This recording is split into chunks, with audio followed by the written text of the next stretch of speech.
Michael Hart, pengarang buku 100 orang yang paling berpengaruh di dunia, menempatkan Nabi Muhammad SAW di peringkat 1 dalam bukunya. Dia membutuhkan waktu 28 tahun penelitian untuk menyelesaikan bukunya tersebut. Pada saat dia mempresentasikan bukunya di London, dia dicemooh, diejek dan diinterupsi. Mereka mempertanyakan kenapa menempatkan Nabi besar Muhammad sebagai orang yang paling berpengaruh di dunia di peringkat 1. Michael Hart menjawab, Nabi Muhammad berdiri tegak sendirian di Mekah pada tahun 611 dan menyatakan ke semua orang di sana saat itu, "Aku adalah Nabi dan utusan Allah." Hanya 4 orang yang percaya pada beliau saat itu, sahabatnya, istrinya, dan 2 orang anak kecil.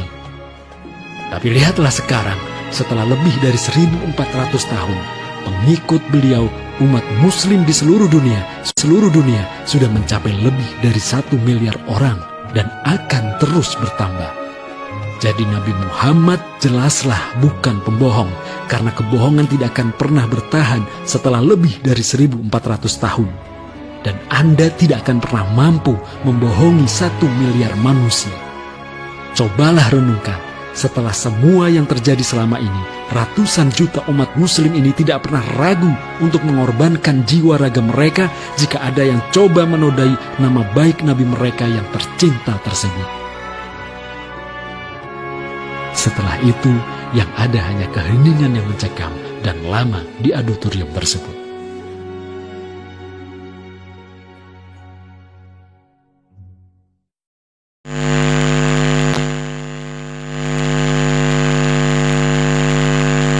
Alhamdulillah, wa syukurillah, wa la ilaha illallah, wallahu akbar. Hari ini kita kembali berjumpa. Kali ini membahas tentang buku ini nih, yang tadi baru kita lihat videonya, 100 tokoh yang paling berpengaruh di dunia. Ini karangan Michael Hart, ya, yang sudah terkenal sekali, yang menempatkan Nabi Muhammad SAW berada di posisi pertama, ya, seperti disertasinya tadi.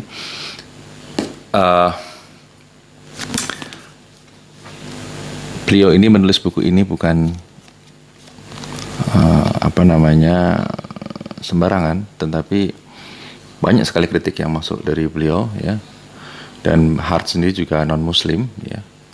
Dan tentu saja kritikan-kritikan yang masuk kepada beliau ini juga sudah bisa dijawab oleh beliau tadi, ya. Salah satunya adalah mengapa meletakkan Nabi Muhammad di nomor 1. Sekarang kita akan lihat, ya, apa menurut pendapat beliau tentang Nabi Muhammad yang ada di dalam buku ini, ya. Berpengaruh yang disebut oleh Hart ini adalah sebetulnya bukan orang yang pinter, bukan orang yang jenius, tetapi orang yang pengaruhnya itu besar terhadap kehidupan manusia. Dan yang lebih hebat lagi, akan menaikkan ranking di sini, sudah besar di zamannya, masih abadi sampai saat ini, masih pengaruhnya masih besar. Nah, inilah yang disusun oleh Michael Hart berdasarkan hal-hal tersebut, ya, besar pengaruhnya dan langgeng sampai saat ini. Oke. Setidaknya ada beberapa hal yang bisa mempengaruhi mengapa Michael Hart menyampaikan bahwa Rasulullah Muhammad SAW adalah orang yang layak untuk didapatkan di ranking 1. Kita summary, ya, dari halaman pertama ini, ya, menyebutkan bahwa Nabi Muhammad ini dilahirkan di sebuah daerah yang pada saat itu tentu saja peradabannya mungkin tidak sebesar dari peradaban-peradaban yang setelah Nabi Muhammad, yaitu peradaban di Eropa yang menghasilkan banyak sekali tokoh-tokoh seperti Isaac Newton, kemudian James Watt, ya, kemudian macam-macam, ya.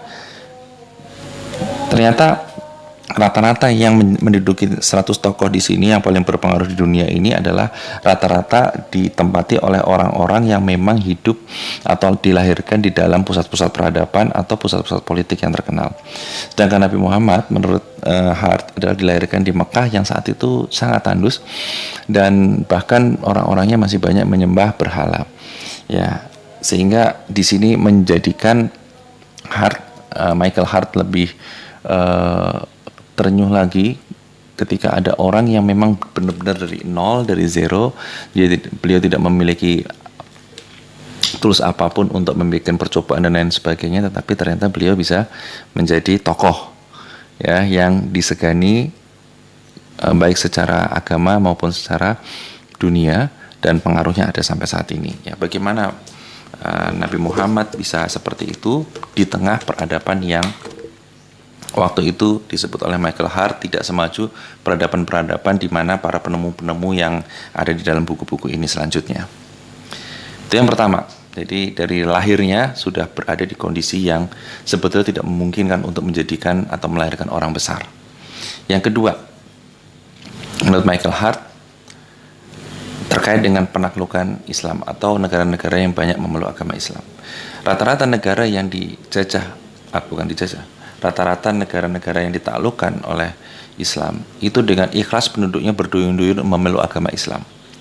Bapak-bapak bisa bedakan ketika kita 350 tahun dijajah oleh Belanda, tetapi pada tanggal 17 Agustus masih sekitar 90% masyarakat Indonesia memeluk agama Islam, walaupun 350 tahun dijajah oleh agama yang di luar Islam.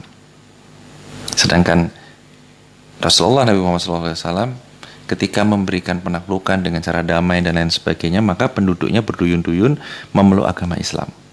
Ya, ini menunjukkan bahwa apa yang beliau bawa ternyata adalah sesuatu yang memang reasonable dan mudah difahami, dan ini menjadi faktor penentu untuk mereka masuk Islam.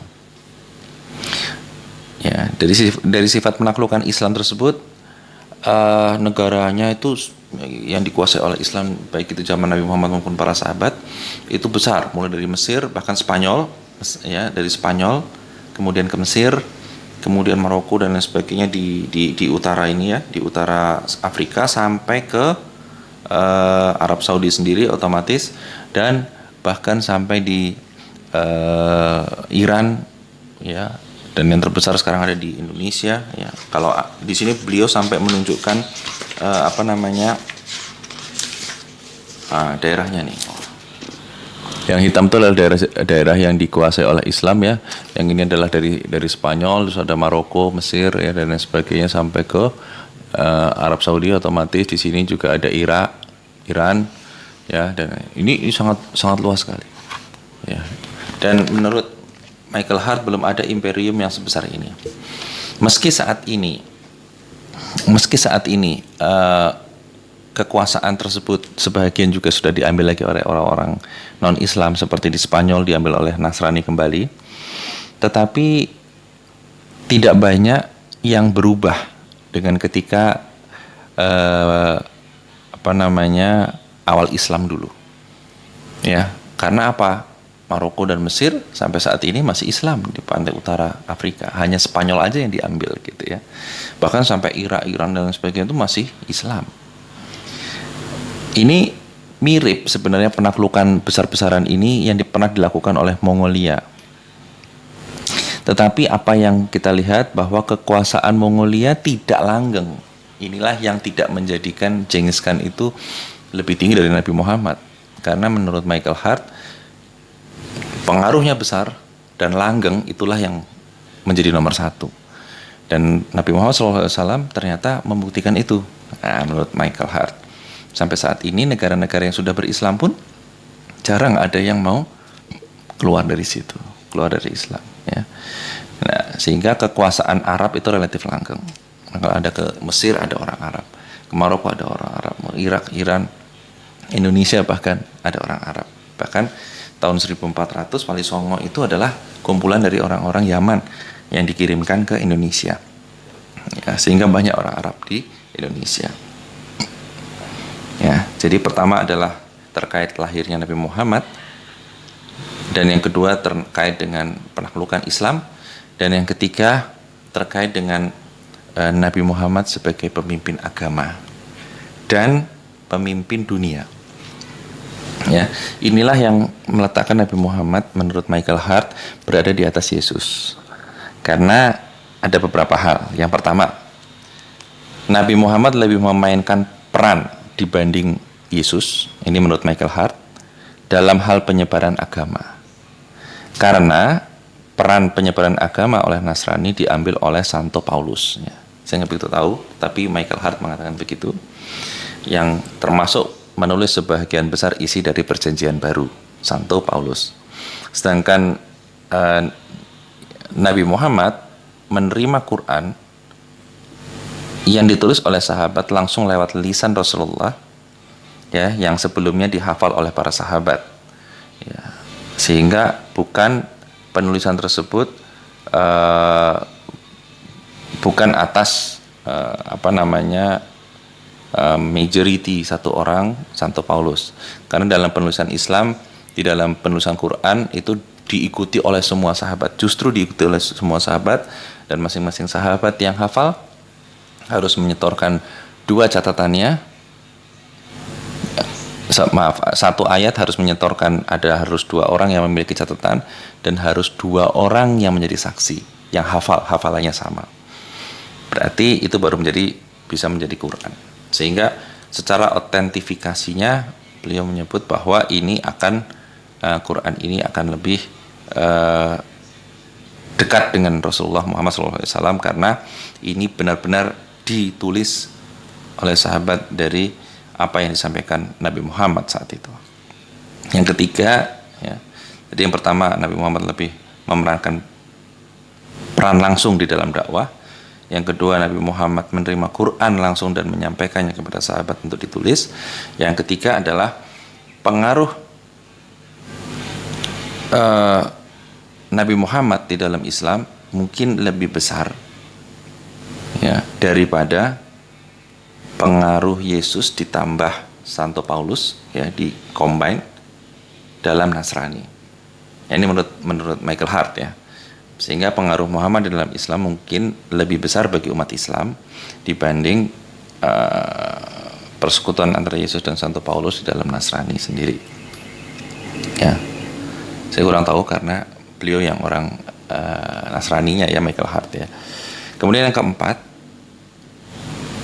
Nabi Muhammad bukan saja pemimpin agama, tapi dia juga memimpin dunia. Beliau memimpin pemerintahan, beliau menjadi menteri keuangan, beliau menjadi menteri pertahanan, ya kan. Selain tentu beliau menjadi presiden, kan.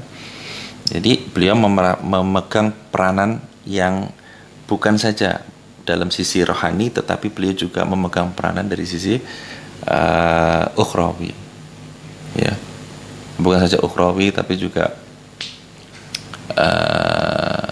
dunia. Jadi ini yang sebetulnya paling penting untuk diambil oleh Michael Hart sebagai sesuatu yang sangat penting, karena jarang seorang pemimpin agama dia bisa menguasai pemerintahan atau pemerintahan menguasai dunia.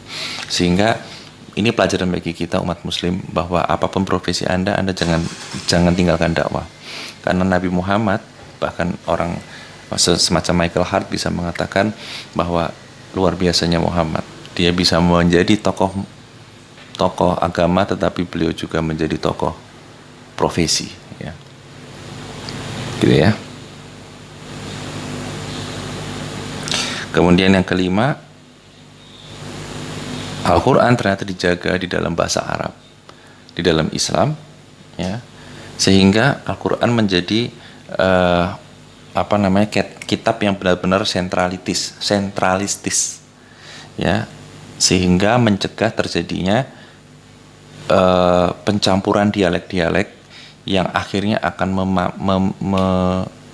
membelokkan arti, yang akan bisa mengaburkan arti, ya, sehingga akan menjadi tidak dimengerti oleh beberapa orang atau menjadi salah dimengerti oleh berbagai macam bangsa.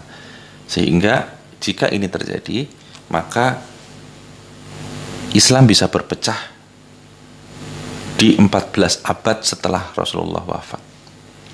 Makanya Michael Hart sangat salut terhadap sentralitas Quran dengan bahasa Arabnya, sehingga ini sangat menjaga terjadinya perpecahan, minimal perpecahan secara kitab, perbedaan secara kitab, karena itu yang paling perlu sekali dijaga sebelum